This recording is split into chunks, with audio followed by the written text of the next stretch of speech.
신약성경 마태복음 21장 33절에서 40절 말씀입니다. 다른 한 비유를 들으라.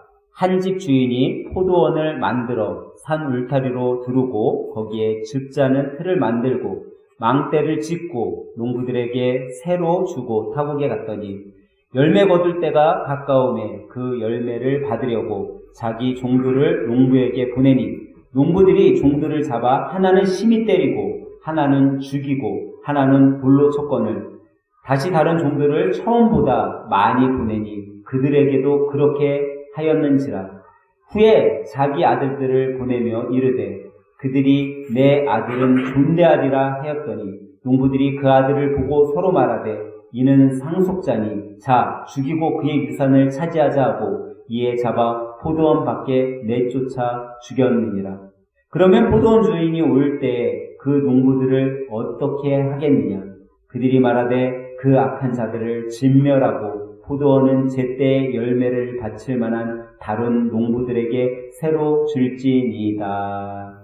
아멘. 할렐루야. 우리 이 시간에는 옆에 분들, 앞에 분들과 인사할 때 이렇게 인사합니다. 잘 가르치세요 하고 인사하도록 합니다. 잘 가르치세요. 여러분, 하나님께서 왜 성경을 하나님의 사람들을 통해 기록하게 하셨을까요? 왜 하나님께서는 성경은 하나님이 저자잖아요. 하나님이 쓰셨어요. 근데 하나님의 사람들을 통해 이것을 하나님께서 직접 말씀하시지 않고 기록하게 하셨냐라는 거예요. 왜 하나님께서는 성경을 2000년이 지난 예수님이 오시고 난 뒤 2000년이 지난 지금도 동일한 성경을 여러분들과 제가 알 수 있게 이렇게 적어 놓으셨냐라는 거죠. 그것은 다른 것이 아니라 하나님의 말씀을 여러분과 저뿐만 아니라 우리 후대에도 뭐하게 하기 위해서요? 가르치게 하기 위해서요. 여러분, 뭔가 가르칠 수 있는 교재가 있어야 되는 거죠. 뭔가 가르칠 수 있는 것들이 있어야 그것을 우리 후세에 가르칠 수 있는 거죠. 그래서 디모데 사도는 디모데후서 3장 16절에 이렇게 말씀하고 있어요. 모든 성경은 하나님의 감동으로 된 것으로 교훈과 책망과 바르게 함과 의로 교육하기에 유익하니라 라고 말씀하고 있어요. 그러니까 성경을 통해서 뭘 가르칠 수 있어요? 하나님을 말씀을 가르치는데 이 말씀은 때로는 교훈이 되기도 하고 때로는 책망이 되기도 해요. 이 교훈과 책망을 통해서 우리의 자녀들이 바르게 되고 의로 살아갈 수 있게 하기 위해서 하나님께서 성경을 만들어 놓으셨다라는 거예요. 성경은 하나님께서 만들어 놓으셨고 그 성경을 통해 우리를 교훈하기도 하고 책망하기도 하세요. 그렇기 때문에 우리 교회는요, 그리고 또 여러분과 저, 우리 각자 한 사람이 교회인 우리 모두가 바르게 가르칠 수 있어야 된다라는 거예요. 바르게 가르쳐야지만 우리의 후손들, 우리의 후대의 세대들이 바르게 살아갈 수 있어요. 의롭게 살아갈 수 있다라는 거죠. 종종 우리 주일학교 학생들이 저한테 이럴 때가 있어요. 목사님 오늘 저밖에 없는데 저하고 한 명밖에 없는데 주일학교 예배 오늘은 드리지 말아요. 이거 드릴 사람도 없는데요. 그럴 때가 있어요. 우리 주일학교 학생들이 애들이 안 나왔을 때. 그럼 제가 뭐라고 얘기하면 한 사람이 있어도 하나님 앞에 예배는 드려야 되는 거다 하고 예배를 드려요. 근데 왜 그러냐? 단 한 사람만 있어도 하나님의 말씀을 가르쳐야 되기 때문이에요. 왜? 그 한 사람이 나중에는 큰 열매를 맺을 수 있는 나무가 될 수 있기 때문이죠. 근데 우리가 몇 명 안 되고 아니면 주일학교 학생들이 안 나왔다 해서 예배를 쉬고 가르치는 일을 게으르게 한다면요, 어떤 나무도 만들 수 없는 거예요. 그러면 어떤 열매도 얻을 수 없는 거죠. 그렇기 때문에 우리는 잘 가르쳐야 되는 거예요. 이 가르침의 시간이 없어서는 안 되는 거죠. 아까 전에도 보니까 우리 유찬이하고 유빈이가 오빠하고 형들하고 같이 공부하더라고요. 이 공부 왜요? 아무것도 아닌 거지만 그 속에서 뭔가의 가르침을 받는 거예요. 예전에 한 선생님의 이야기가 생각이 나요. 이 선생님이 이제 초등학교에 새로 발령을 받아서 시골 초등학교에 가게 되었어요. 근데 어느 날 이제 시골 초등학교에 발령이 받아갖고 이제 조금 며칠 지났을 때, 퇴근길에 항상 이렇게 개울을 건너와야 되는데 징검다리가 놓여 있었어요. 그래서 그 징검다리를 밟고서 건너오다가 그만 삐뚤어 놓여진 징검다리를 발을 헛디뎌서 물에 빠지게 되었어요. 옷이 흠뻑 젖어가지고, 얼른, 가숙하는 데 가서 갈아입어야지 하고서 불이 나게 가숙집에 왔는데 집에 도착해 보니까 어머니가 와 있는 거예요.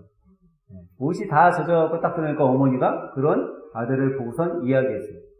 왜 옷이 이렇게 젖었냐? 그랬더니 아들이 학교에서 퇴근해갖고 집에 오는데 징검다리를 걷는데 돌 하나가 삐뚤어 돼 있어갖고 잘못 헛디뎌서 물에 빠질 거면 알아가지고 그냥 그만 옷이 젖었습니다, 어머니. 그랬더니 어머니가 하는 얘기가 너 그 삐뚤어진 징검다리를 그냥 두고 왔냐? 물어보는 거예요. 그래서 어머니가 아들이 그냥 두고 왔습니다. 그랬더니 너 옷 갈아입지 말고 가서 징검다리를 똑바로 놓고 오도록 해라 라고 얘기를 했대요. 그 후로 이 아들은 아이들을 가르치는 데 있어서 한 번도 삐뚤어진 가르침을 가르치지 않았다라는 거예요. 항상 바른 가르침. 어머니가 그 징검다리를 똑바로 놓고 다시 오도록 해라 라는 그 어머니의 그 말 한마디의 가르침을 마음속에 새기고 자기 인생 다하는 선생님으로서 있는 그 시기 동안 한 번도 아이들을 벽길로 불의로 가르쳐 본 일이 없다라는 거예요. 여러분, 가르침이라는 건요 이렇게 중요해요. 그 잠깐에 어머니가 집에 자기가 하숙하는 곳에 와서 던진 이 한마디가 교사로서의 자기의 인생의 지표가 되는 말이 된 거예요. 여러분, 바른 가르침을 받아야 우리도 바르게 교육할 수 있는 거예요. 여러분, 세상에는 많은 교회들이 있어요. 제가 오전에도 말씀드렸지만 이단들도 있어요. 근데 왜 이단에 가지 말라고 해요? 바른 가르침이 없기 때문에. 여러분, 바른 가르침은 뭘까요? 바른 가르침은 오직 성경인 거예요. 성경 위에 다른 가르침은 없죠. 여러분, 목사님들도요, 정말 설교를 잘하시는 목사님은요, 성경만 갖고 설교하세요. 근데 저는 성경만 갖고 설교를 못해. 왜? 제가 아직 실력이 그 정도가 안 된 거예요. 저는 예화를 많이 들어요, 여러분들. 이해하기 쉽게. 이런 예화도 들고, 저런 예화도 들고, 성경적인 예화도 들고, 그래요. 근데 여러분, 예화 역시 성경을 떠난 예화를 들으면 안 되는 거죠. 어떤 사람을 높이기 위한 예화, 아니면 자신을 돋보이기 위한 예화는 그거는 잘못된 거죠. 하지만 하나님의 말씀을 조금 더 기억할 수 있게, 그 말씀의 소중함을 깨닫게 하기 위해서 쓰는 예화라면은 물론 들어도 되는 거죠. 근데 왜 우리가 이런 예화도 들고 또 좋은 설교도 하려고 노력하고 그러냐? 바른 하나님의 말씀을 잘 기억하기 위해서라는 거예요. 바른 하나님의 말씀을 기억하고 우리가 가르칠 때 우리의 자녀들, 우리의 이웃들도 의의 길, 의의 삶을 살아갈 수 있는 줄 믿으시기 바랍니다. 그래서 이 오후 시간에는 우리가 가르치는 사람, 가르치는 교회로서 무엇을 가르쳐야 될까를 한번 생각해 보면서 은혜를 나누려고 합니다. 첫 번째로 우리는요, 사랑을 가르치는 사람, 사랑을 가르치는 교회가 돼야 된다는 거예요. 우리가 읽은 오늘 본문 33절, 39절의 말씀은 여러분들이 들어본 분도 있을 테고 잘 기억이 안 나는 분들도 있을 거예요. 근데 이 이야기는 뭐냐면요, 사실 포도원 주인은 누구를 빗대어 얘기한 걸까요? 하나님을 빗대어서 얘기한 거예요. 포도원 주인이 포도원을 잘 만들어 놓았어요.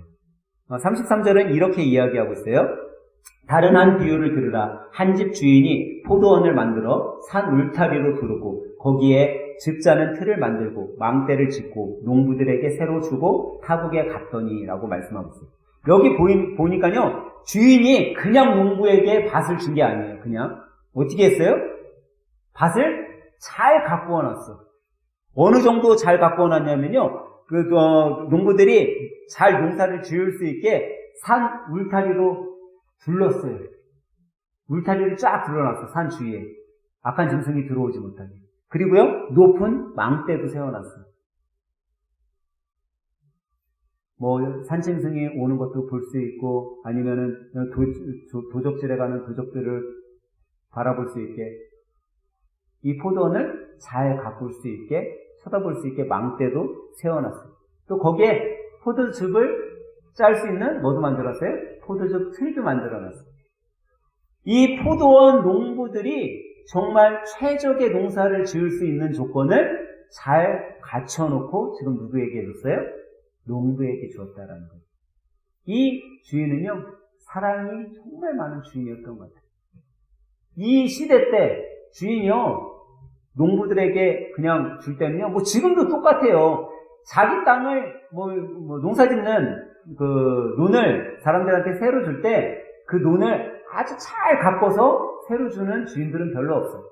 그냥 내가 땅 줄 테니까 당신 경작 잘해서 나에게 쌀 몇 가니만 새를 잘 주시오. 그렇게 하면서 땅을 그냥 줄 뿐이지 거기에다가 뭐 그 새로 받을 사람들이 씌울 수 있는 농막도 져주고 수돗물도 끌어다 주고 쉴 수 있게 편안한 안식처를 만들어 놓고 그거를 내주는 사람은 없다라는 거예요. 여러분 주말 농장 해보셨어요? 주말 농장? 또 이렇게 길 가다 보면 주말 농장 뭐 임대해 줍니다 라고 써 있어요. 뭐 1년에 뭐 20만 원 뭐 이렇게 하면 몇 평 이렇게 줘요. 그 주말 농장 하면요, 그 사람들이 뭐 거기에다가 뭐 편의시설로 운막도 줘주고 뭐 그런지 아세요? 아니요, 그냥 땅만 내주는 거야. 땅하고 물만 길어다 불 수 있게 물 나오는 수도 가까운데 자기가 분양받으면 좀 나아요. 먼데 받으면 자기가 다 길어다가 물 줘야 돼. 주인은 그런 거예요. 농부가 알아서 자기가 해야 돼. 근데 오늘 본문의 주인은 정말 사랑이 넘쳤던 주인이죠. 이런 편의시설을 다 했어요. 근데 이 주인이 어느 정도 사랑이 많았냐? 우리가 본문을 통해 알 수 있죠. 이제 세를 받을 때가 됐어. 거둘 때가 된 거죠. 그래서 종들을 보냈어요. 그랬더니 어떻게 했어요? 이 사람들이 그 주인이 보낸 종들을 때리기도 하고 죽이기도 하고 돌로 쳤다라고 얘기하고 있어요. 아니, 세를 받아오라고 보낸 종들을 여러분들이 세 받아오라고 보냈다고 해봐요, 종들을. 근데 그 종들을 다 죽이고 때렸어. 화가 나겠어요, 안 화가 나? 네? 나는 아마 그랬으면 바로 끌고 가서 난리를 났을 거야. 우리 현지 집사님은 좀 사랑이 넘쳐서 여기에 나온 주인처럼 두 번째 종을 좀 보냈을지도 몰라. 이 주인은요, 첫 번째 종들을 보냈는데 그런 일이 있었는데 두 번째 종을 또 보냈어요. 얼마만큼 이번에는 첫 번째 보낸 종보다 많은 종들을 보냈어요. 근데 그 많은 종들을 다 또 어떻게 했어요? 똑같이 한 거예요. 그들도 죽였어요. 근데 이 정도까지는 우리 현지 집사님도 했어요. 근데 이 주인은 어떻게 했어? 세 번째? 어떻게 했어요? 우리 현지 집사님 세 번째는 우리 수빈이 다빈이 보냈겠어요? 안 보냈겠어요? 안 보냈지. 사랑이 많아도 세 번째까지는 못했을 거야. 근데 이 주인은 사랑이 얼마나 많은지, 설사 내 아들 보내면은 이들이 잘 대우해 주겠지. 새 보내겠지. 끝까지 참고 기다리는 사랑으로 농부들을 대했어요. 하지만 자기 자녀를 보냈지만 이 농부들은 어떻게 했어요? 그 아들까지도 죽였어요. 농부 주인은, 종들의 주인은 끊임없이 사랑한 거예요. 끊임없이. 자기 자식을 죽기까지의 사랑을 준 거예요. 그게 바로 하나님의 사랑이라는 거예요. 하나님은요, 죽기까지 우리들을 사랑하셨어요. 그 희생의 사랑을 여러분과 저에게 주셨다라는 거예요. 근데 그 희생의 사랑을 우리는 가르쳐야 된다라는 거예요. 우리의 자녀들에게. 왜 내가 예수님을 믿고, 내가 왜 교회에 나와서 봉사를 하고, 왜 예수님을 전하는 일에 전도자의 삶을 살아가고 그 사명을 감당할 수밖에 없는지는, 내가 그 예수님의 희생의 사랑, 하나님의 그 죽음의 사랑을 받았기 때문에 그것을 우리 자녀들에게 가르쳐야 된다라는 거죠. 예수님의 사랑을 가르치는 믿음의 성도들이 되시길 간절히 부탁드립니다. 두 번째로 우리는 무엇을 가르쳐야 되냐면요, 충성을 가르쳐야 된다라는 거예요. 오늘 본문에 보니까요, 세 부류의 사람이 나온다고 볼 수 있어요. 하나는 농부, 하나는 세를 받으러 간 종, 하나는 아들, 보내심을 받은 아들. 근데 이 세 부류의 종류의 사람들이 뭐하고 있어요? 지금 다 충성하고 있어요. 여러분, 농부는 충성 안 하지 않은 게 아니에요. 농부는 뭐하고 있었어요? 포도원을 잘 가꾸고 있었어요. 그러니까 추수하도록 한 거예요. 일한 거예요. 종들은 뭐 했어요? 주인이 야, 새 받으러 와 라고 하니까 갔어요.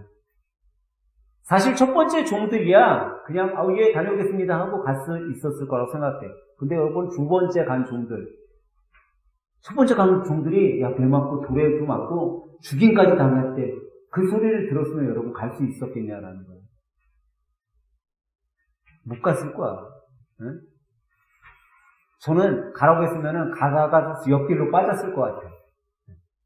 근데 두 번째 종들도 뭐 했어요? 충성하고 갔어요. 순종하고 갔어요. 이제 세 번째 우리 아이인 아들. 아들은 어때요? 첫 번째도 죽었고, 두 번째도 죽었고, 매질을 맞고, 그걸 다 들었어. 그런데 거기를 아버지가 나보러 가라는 거예요. 가겠냐라는 거예요, 여러분들. 그런데 이 아들도 아버지의 말에 충성하고 세를 받으러 밭으로 갔다라는 거예요.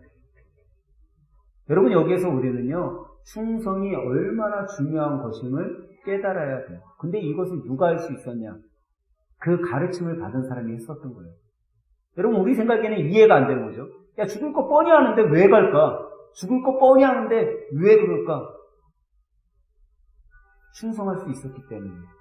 제가 지난주에 여러분, 우리 퀴즈 냈었잖아요, 퀴즈. 전 세계가 1위로 꼽은 최고의 명장이 누구라고요? 네, 이순신 장군. 제가 퀴즈 냈었죠. 근데 여러분, 이 이순신 장군이 그런 위대한 장수가 될 수 있었던 이유가 이순신 장군의 뛰어난 지혜, 뛰어난 전략, 전술, 이것만 있었기 때문에 이분이 뛰어난 장수가 됐을까요? 아니에요. 그가 장수가 될 수 있었던 이유 중에 가장 큰 이유는 충성하는 부하들이 있었기 때문에. 목숨을 걸고 우리 장군이 얘기하는 거라면 그래, 하늘이 두 쪽 나도 솟아날 구멍이 있을 거야 라고 생각하고 충성한 부하들이 있었기에 이런 장수가 세워질 수 있었던 거죠. 여러분, 근데 그것은 누가 했을까요? 이순신 장군이 잘 가르쳤기 때문이에요. 저는 오늘 이 시간에 예배드리는 여러분과 우리 모두가 정말 충성되게 살아갈 수 있는 그 길을 우리 자녀들 또 우리 이웃에게도 전할 수 있는 그런 가르치는 자들이 되길 주님의 이름으로 간절히 축원합니다. 여러분, 가르치는 자가 충성할 수 있는 자녀를 만들 수 있고요. 가르치는 자가 충성된 삶을 살아갈 수 있는 거예요. 주님께서는 그것을 위해 성경을 만들어 놓으셨고 이 성경을 우리들에게 가르쳐주고 계신 거예요. 그러면 세 번째로 여러분, 우리는 무엇을 가르쳐야 될까요? 우리는 무엇을 가르치는 사람, 무엇을 가르치는 교회가 되어야 될까요? 마지막으로 여러분과 저는요, 사명을 가르치는 자가 되어야 된다라. 이 사명은요, 다른 말로 하면 일이겠죠. 어떻게 말하면 의무라고 할 수도 있어요. 여러분과 저는 어떤 일을 해야 될지, 어떤 의무를 갖고 살아야 될지 그 사명을 가르치는 자들이 돼야 된다라는 거예요. 여러분, 오늘 본문 말씀에서 가장 잘못된 사람은 누구라고 생각되세요? 어떤 사람들이 가장 잘못된 사람들이에요? 농부죠, 농부. 농부가 가장 잘못된 사람들이잖아요. 근데 이 농부가 잘못된 사람이고 그들이 잘못된 사람으로 진멸당할 수밖에 없었던 이유가 있다는 거예요. 이 주인이요, 타국에 갈 때 무엇을 하고 갔어요? 농부들에게 나눠주면서 뭘 할 조건을 달았어요? 세를 받을 조건을 다른 거예요. 너희들 포도가 잘 갖고 그리고 포도가 결실을 얻었을 때 내가 세를 받으러 올 테니까 세를 내도록 해라. 세를 받을 것을 계약을 하고선 나눠준 거예요. 근데 지금 이 농부들이요, 열심히 농사를 졌잖아요. 근데 그들이 잘못한 건 딱 한 가지예요. 뭐예요? 세를 드려야 될 걸 약속한 거를 어긴 거죠. 하나님은 여러분과 저와도요 계약을 하셨어요. 그 수많은 계약 중에 여러분과 저에게 꼭 해야 될 세가 있다라는 거예요. 조건이 있다라는 거예요. 그것은 여러분과 저에게 맡겨주신 사명이에요. 이 사명은 여러분과 저도 잘 알고 있어요. 영혼 구원을 위한 사명을 주셨다라는 거예요. 영혼 구원은요, 때를 얻든지 못 얻든지 그냥 전하는 거예요. 저 사람이 믿든 안 믿든 중요치 않아요. 그냥 내가 전하는 거예요. 내 삶을 통해, 저 사람은 예수님 믿는 사람 같구나. 우리 사업장에 왔더니, 여기는 정말 예수님 믿는 사람이 운영하는 사업장이네. 내 삶을 통해서 그냥 예수님이 드러나면, 여러분들은 하나님이 여러분들에게 주신 그 사명을 잘 감당하는 자로 살아가는 거죠. 우리 호종이가 종종, 제가 무슨 얘기를 하면은 이렇게 대답을 하고 있어요. 제가 무슨 얘기 막 하거나 아니면 설교를 하거나 그러면요, 뒤에 있다가, 뭐라고 하죠? 우리 호종이? 그렇구나. 그렇구나. 한 번은 호정이가요, 이제 설교 시간에 저 뒤에서 이제 우리 PPT를 하잖아요. 근데 제가 그런 설교를 했어요. 베드로 사도가 설교를 했는데, 성령을 받고 설교를 했는데, 이 설교가 너무 은혜스러워서 그 설교를 듣던 사람들 중에 5,000명이 예수님을 믿기로 다짐하고 그들이 교회에 등록하고 증으로 얘기하면 교회가 부흥하게 되었어요. 예루살렘 교회가 그래서 부흥이 있어요. 그 설교를 했어요. 그랬더니 호정이가 뒤에서 듣고 있다가 뭐라고 했어요? 그렇구나. 야, 설교 한 번에 5,000명이 구원을 받아? 그러면 설교 2번 하면 몇 명이야? 10,000명. 3번 하면 15,000명. 야, 교회가 엄청 부흥되겠네. 그랬대요, 뒤에서. 근데 여러분, 뒤에서 우리 친구들이, 우리 학생들이 잘 안 듣는 것 같잖아요. 근데 얘네들이 귀담아 듣고 있다라는 거예요. 근데 우리가 무엇을 가르치고 있냐라는 거죠. 우리가 우리 학생들에게 교회에서 뭘 가르쳐요? 하나님의 말씀을 가르치는 거예요. 근데 이거를 아무것도 아닌 것 같지만 우리 아이들은 듣고 있고 그 들은 하나님의 말씀 가운데 애들이 의로 살아난다라는 거예요. 저는 우리 유빈이 유찬이가 교회 주일학교에 나오면서부터 참 신기한 거를 하나 제가 느끼는 게 있어요. 그게 뭔지 아세요, 여러분? 역시 애기들은요, 아무런 꺼리낌 없이 흡수해요. 좋은 건지 나쁜 건지 어떤 생눈을 끼고 바라보지 않아요. 그냥 흡수하는 거예요. 그냥 흡수하니까 배운 거를 잘해요, 못해요? 잘해요. 여러분, 주일학교 찬양 드릴 때요, 제일 목소리 큰 친구가 누군지 아세요? 유찬이. 제가 이쪽 보면, 이쪽에 우리 학생들 앉아있잖아요. 이쪽 보면요, 짜증이 확 나. 이쪽 보면 기분이 확 좋아져요. 이쪽 보다가. 근데, 유빈이 유찬이가 어리잖아요. 애기잖아요. 근데 얘네들이요, 1주, 2주, 3주, 1달, 2달 오다 보니까 찬양에, 어른들처럼 완벽하게 외워서 하거나 그러진 않아요. 근데 얘네들은 그냥 들은 걸 흡수해서 부르는 거잖아요? 근데 한 반은 외웠어, 벌써. 그래서 자기가 아는 부분은 막 크게 부르고, 좀 모르는 부분은 또 이렇게 하고, 그래요. 근데 이게 뭐예요? 가르침이라는 거예요. 가르침은 우리 아이들은 받는 거예요. 여러분과 제가 잘 가르치면 우리 아이들은 좋게 자라는 거예요. 근데 그것이 뭐냐? 주님께서 여러분과 저에게 주신 사명이라는 거예요. 저는 이후 시간에 예배드린 여러분들이 정말 우리 자녀들에게, 우리 이웃에게 예수님의 이 사랑의 진리의 말씀을 잘 가르쳤으면 좋겠어요. 그래서 그 가르침으로 인해 이 사람들이 세상을 쫓아 내 영혼을 잃어버리는 자가 되는 것이 아니라 세상이 아닌 예수님의 사랑을 쫓아 구원받는 믿음의 성도들이 되시길 주님의 이름으로 간절히 축원합니다. 그 일을 위해 쓰임받는 사명자로 이번 한 주도 살아가고 여러분과 제가 정말 하나님이 이 세상을 맡겨주신 농부, 청지기임을 깨달아서 한 주간에도 복된 삶, 정말 예수님의 사랑을 전하는 그런 삶으로 주님 앞에 드리길 예수님의 이름으로 간절히 축원합니다.